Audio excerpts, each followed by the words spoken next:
Welcome to Vital MTB's 2021 Enduro Test Sessions. We knew just where to test these bikes, Reno, Nevada. Surrounded by rugged mountains, strewn with rocky trails, we knew the biggest little city would be the perfect proving grounds for our bikes.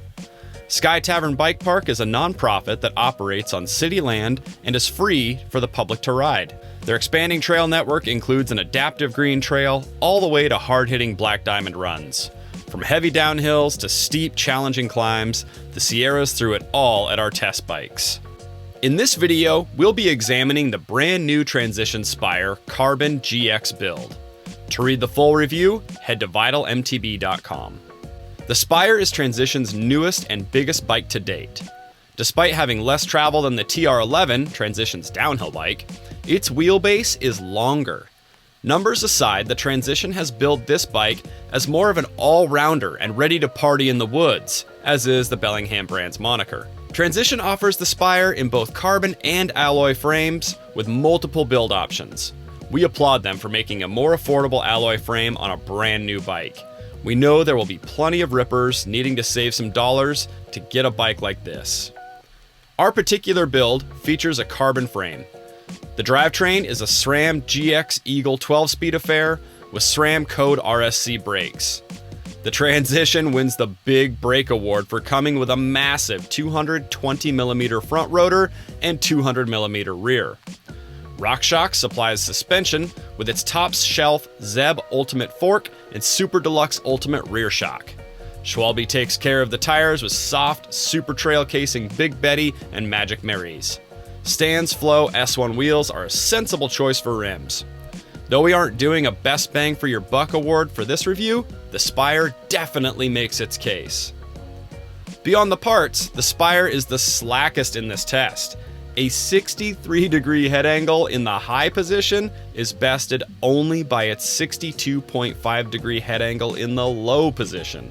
When paired to a 170mm fork, this would be a large contributor to that super long 1257mm wheelbase, 15mm longer than the next bike.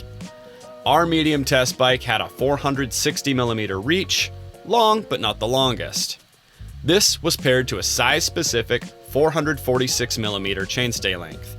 Despite the long numbers, the Spire feels smaller on the climbs due to its 78.8-degree seat angle. Putting the numbers aside, how was the Spire on the trail? Did our testers feel like they needed a CDL to turn this bike? For myself, I was immediately comfortable on this bike. It fit. I got on it. I was like, oh, okay, I kind of know what's happening here. And I boogied along. It laid down much nicer in the corners than I was anticipating it to do. So it changes direction much easier than I was anticipating and thought that was cool. What surprised me the most about this bike was the length. So definitely a really long, low, slack bike. You can feel the long back end in the slower, tighter turns. But once you get it up to speed, it's nice to have that length. It feels super light, really poppy. It actually feels like it rides more like a 150 bike. I feel like it was super easy to go really fast on it. Really easy to like rip berms, pop off of them. It was easy to, throw the bike around in the air. It was just a really fun bike to ride. I had some issues with the rear suspension, like popping off little kind of curb-shaped rocks and, making your own doubles.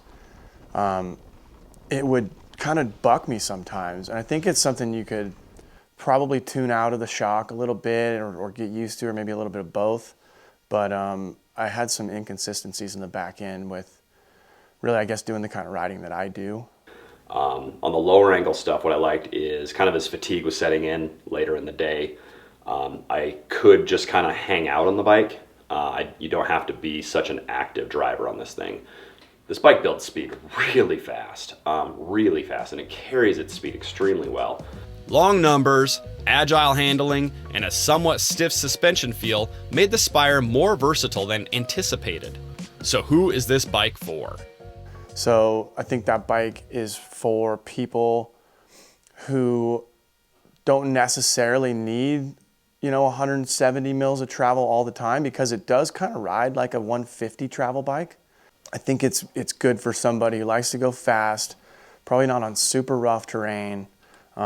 Great jump bike. Who's it for? I'd probably buy this bike for myself. I love to, like, my main thing is I love to have fun and jump and slap berms, and I like a really playful, responsive bike. I'm definitely more of a person that instead of smashing over something, I'll choose to just pop over it. I think if that's kind of your style, definitely a good bike for you. The Transition Spire has a lot to offer riders and is more than a one-trick pony. This bike ranked among the most favorite with our test group, and for good reason. To read the entire review with a more in-depth analysis, you'll have to go to vitalmtb.com. If you want to know more about what the Washoe Valley has to offer, head to visit renotahoe.com. And until next time, go ride your bike.